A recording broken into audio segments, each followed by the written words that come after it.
this video, I'm going to review the Lovevery Play Kit, specifically the months 3 to 4, the Charmer one.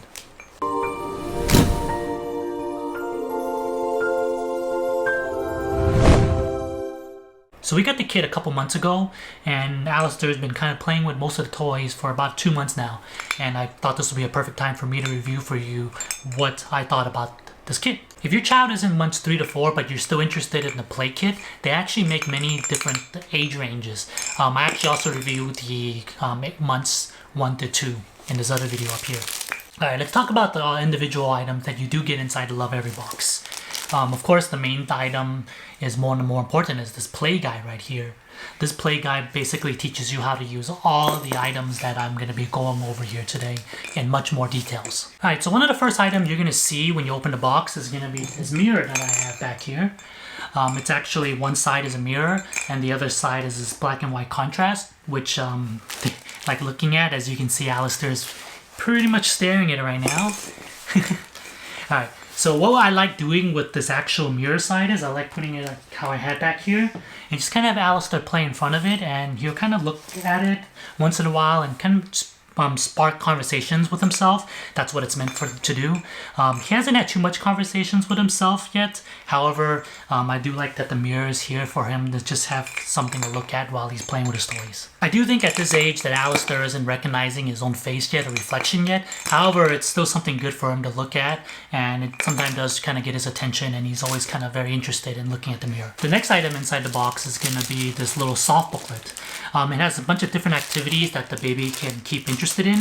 Like this first page here is a little crinkly, and you open it and you get a chance to put these cards that they actually give you, which I'll talk about in a little bit, that you can insert here.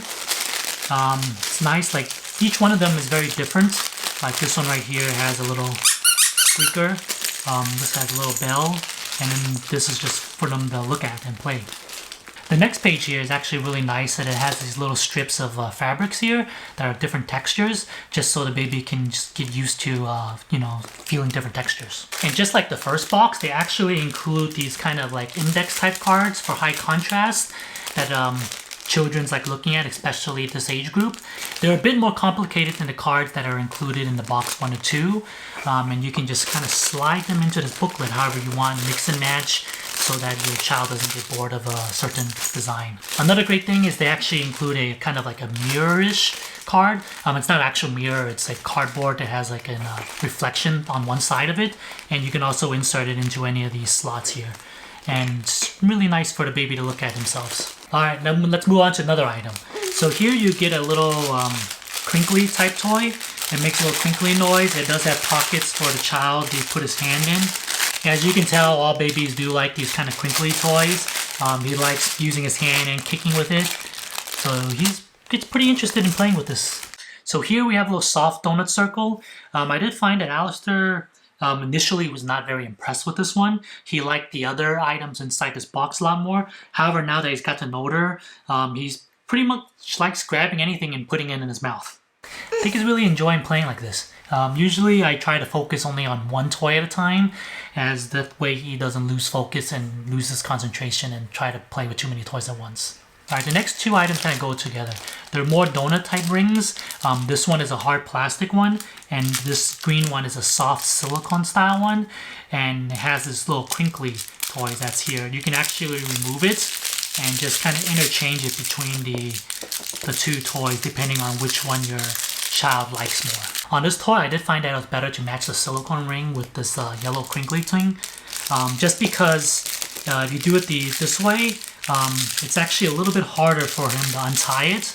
The white ring is very smooth. It's a hard plastic, so it's smooth, and this fabric here just really undoes itself really quick. This one, it takes him a little bit harder to undo. Alright, now let's move on to some of the toys I like a little bit more. I don't think Alistair necessarily likes these toys more, but I just find that they're higher quality. Like this one right here is a wooden rattle. It's blue on the tops, and then it's really thin in the middle, which is really good for him to grab and hold. Initially, I did notice that he really didn't like playing with this rattle toy as much because he couldn't put it in his mouth. But now he does like it a lot more because he's able to hold it better, and he's able to kind of move it around, make noise. Another toy in this box I think is a pretty high quality item is this little wooden thing where there's a bell inside.